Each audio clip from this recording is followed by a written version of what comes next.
श्री शिवाय नमस्तु भीम हर हर महादेव। स्वागत है आपका हमारे चैनल वास्तविक जानकारी पर। दोस्तों, आप सभी लोग जानते हैं कि 21 जनवरी 2024 को पुत्रदा एकादशी है। और दोस्तों, ये पुत्रदा एकादशी का बहुत ही विशेष महत्व होता है। और ये पुत्रदा एकादशी माताओं बहनों के लिए विशेष रूप से होती है। दोस्तों, 21 जनवरी को पड़ने वाली पुत्रदा एकादशी के दिन अगर आप लोग 5 कनेर के फूल वाला उपाय करते हैं तो निश्चित ही भगवान शिव जी से आप जो भी मांगेंगे वो आपको जरूर प्रदान करेंगे। आज हम आपको 5 फूल वाला उपाय समझाते हैं जो कि आप लोगों को इस साल की पुत्रदा एकादशी को करना चाहिए। अब उपाय में क्या करना है, कैसे करना है, आइए समझते हैं। देखिए, सबसे पहली चीज, इस उपाय को कोई भी व्यक्ति कर सकता है जिसको अपनी किसी भी प्रकार की मनोकामना भगवान शिव जी से पूर्ण करवानी हो। तो उसके लिए आपको क्या करना होगा, तो देखिए, सबसे पहले 5 कनेर के फूल वाला उपाय है। तो 5 कनेर के फूल हमको लाने पड़ेंगे। तो 5 कनेर के फूल आप लोग कनेर के पेड़ से तोड़कर लेकर आ जाइएगा। फूल बहुत आसानी से मिल जाते हैं। इन फूलों को आपको खरीदने की भी जरूरत नहीं पड़ती है। तो आपको क्या करना है, मात्र 5 कनेर के फूल लेकर आना है। 5 कनेर के फूल लेकर आने के बाद दोस्तों, पुत्रदा एकादशी के दिन सुबह सुबह प्रातःकाल क्या करना है, आप लोगों को इन 5 फूलों को साथ में लेकर मंदिर जाना है। किस मंदिर में जाना है? शिवजी के मंदिर में जाना है। इन फूलों के साथ में आप भगवान शिवजी की जिस भी तरीके से पूजन अर्चना करना चाहते हैं, जल चढ़ाना चाहते हैं, बेलपत्र फूल चढ़ाना चाहते हैं, वो आप अलग से रखकर लेकर जाइए। और 5 कनेर के फूल वाला उपाय करने के लिए 5 कनेर के फूल अलग से रखकर लेकर जाइए। ठीक है, तो यहाँ तक बात आपको समझ आ गई। अब आपको करना क्या है कि जैसे ही आप शिवजी के मंदिर में पहुँचते हैं तो शिवजी के मंदिर में पहुँचने के बाद सबसे पहले आप अपनी पूजन अर्चना कर लीजिए जो आप शिवजी के लिए करना चाहते हैं। जैसे कि 1 लोटा जल आप चढ़ाना चाहते हैं तो वो चढ़ा दीजिए। अगर बेलपत्र फूल वगैरह अलग से लाए हैं और चढ़ाना चाहते हैं तो वो चढ़ा दीजिए। और अगर कुछ नहीं लाए हैं तो सीधा अपना उपाय करना करिए। और अगर कुछ सामग्री लेकर आए हैं तो भाई पहले अपनी पूजन सामग्री शिवजी पर चढ़ा देना।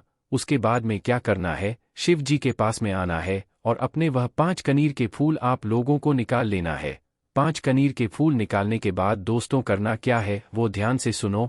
5 कनेर के फूल हैं तो 5 जगहों पर चढ़ाए जाएंगे। वो 5 जगह हैं, आपको विशेष रूप से सुननी चाहिए क्योंकि यही वो 5 जगह हैं जहां पर आपको ये कनेर के फूल चढ़ाने हैं और आपकी मनोकामना भी जरूर पूर्ण हो जाएगी। तो स्थान के बारे में हम लोग जानते हैं। दोस्तों, आपके पास 5 कनेर के फूल होंगे। 5 कनेर के फूल में से सबसे पहला वाला जो कनेर का फूल होगा वो आप लोगों को सबसे पहले भगवान शिवजी की शिवलिंग के ऊपर जो गणेश जी का स्थान रहता है। अब बहुत सारे लोग कहेंगे कि भाई गणेश जी का स्थान कहाँ पर रहता है, तो गणेश जी का स्थान दोस्तों जो जलाधारी होती है, जलाधारी के राइट हैंड साइड पर होता है। तो राइट हैंड साइड पर आपको क्या करना है, सीधे हाथ पर 1 कनेर का फूल, अपना पहला कनेर का फूल चढ़ा देना है।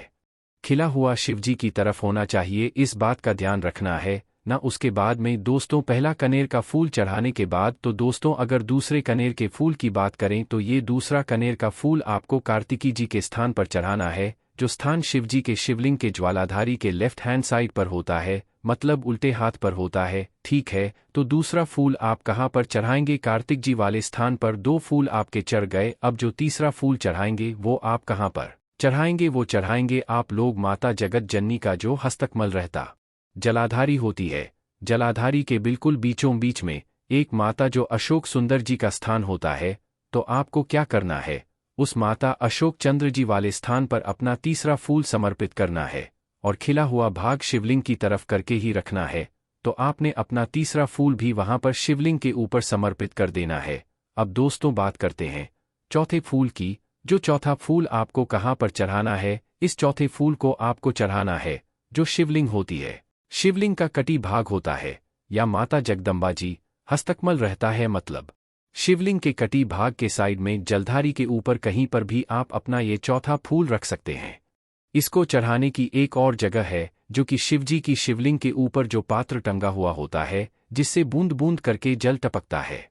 शिवजी की 5 बेटियों का स्थान होता है जया, विशारा, शामली, बारी, दौत्री और देव। अगर आप लोग इस जगह पर ना चढ़ाकर इस जगह पर भी चढ़ाएंगे तो भी आपको वही फल मिलेगा।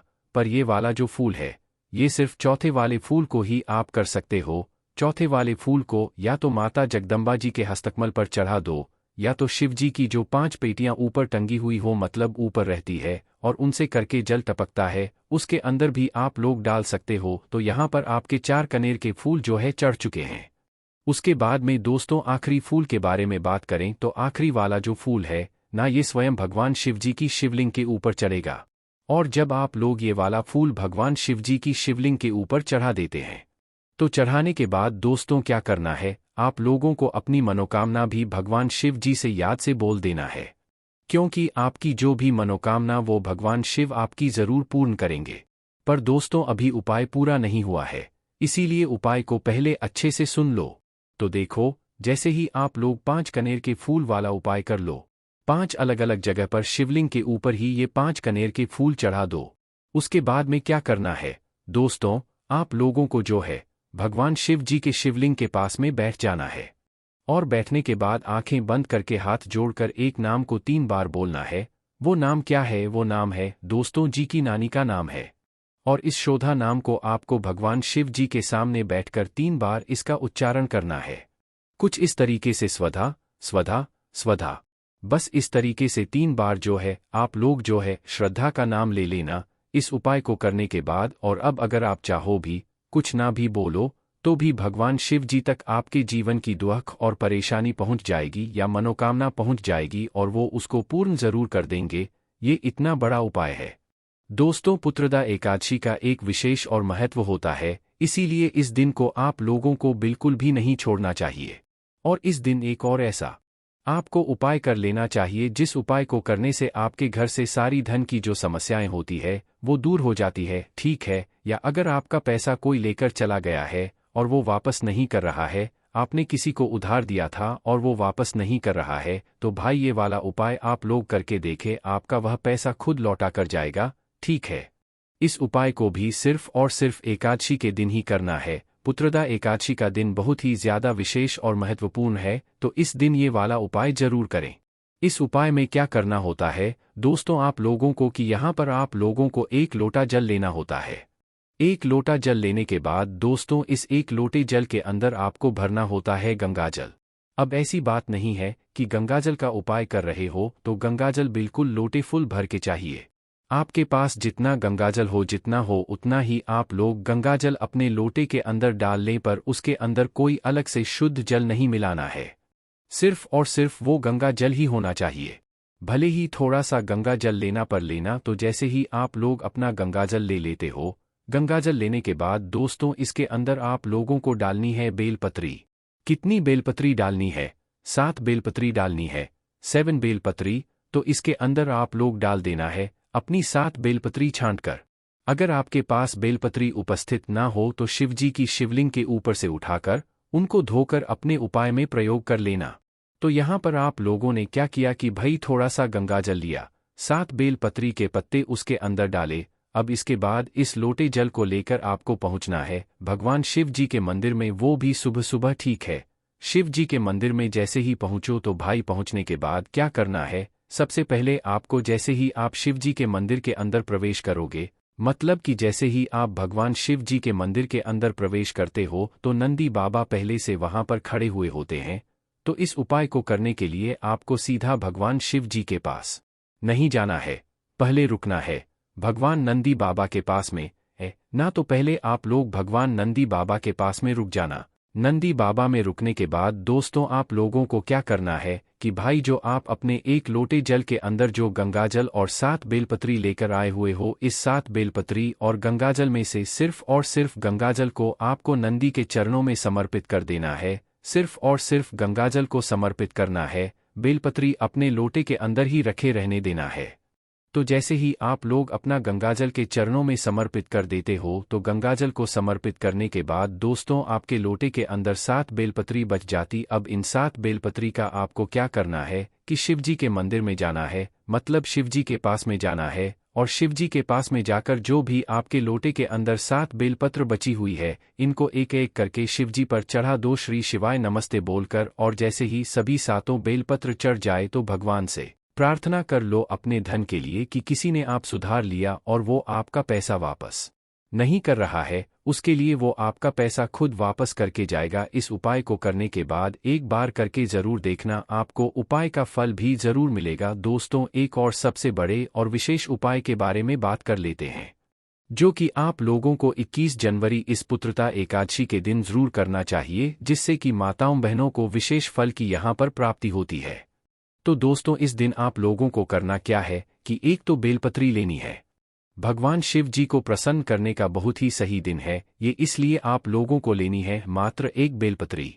क्या लोगे एक बेलपत्री? एक बेलपत्री लेने के बाद दोस्तों, इस बेलपत्र की बीच वाली बड़ी पत्री पर आपको क्या लगाना है? मात्र और शहद लगाना है। थोड़ा सा शहद लेना और पूरी बीच वाली बड़ी पत्ती पर फेर देना है। न सिर्फ एक बेलपत्र ही लेना है, बीच वाली बड़ी पत्ती पर पूरे में शहद फेरना है, शहद लगा लेना है। उसके बाद में दोस्तों, आपकी ये बेलपत्र तैयार हो जाती है। अब इस बेलपत्र को लेकर मात्र आपको शिवजी के मंदिर में जाना है। शिवजी के मंदिर में जाकर आप लोगों को क्या करना है कि शिवजी की शिवलिंग के ऊपर आपको इस बेलपत्र को जो है क्या करना है, चिपका देना है।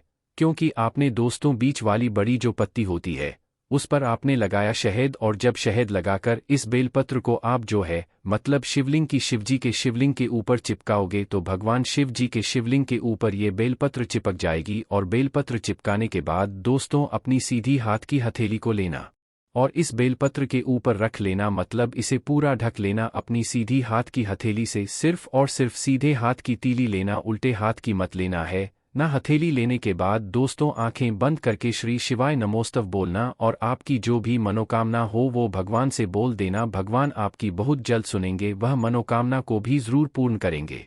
अब दोस्तों, पुत्रदा जो एकादशी रहती है, इस दिन आप लोगों को भगवान शिव जी के मंदिर में जाकर पूजन अर्चना जरूर करनी चाहिए, क्योंकि पुत्रदा एकादशी का दिन ही ऐसा होता है। अब पुत्रदा एकादशी में के नाम से ही समझ आता है कि इस उपाय मतलब इस एकादशी से जो है माताओं बहनों को जो है पुत्र की प्राप्ति होती है। तो इसके लिए दोस्तों, हम आपको जो उपाय बताएंगे वो अगली वीडियो में बताएंगे, इसलिए आप लोग हमारे चैनल से जल्द जुड़ जाइए।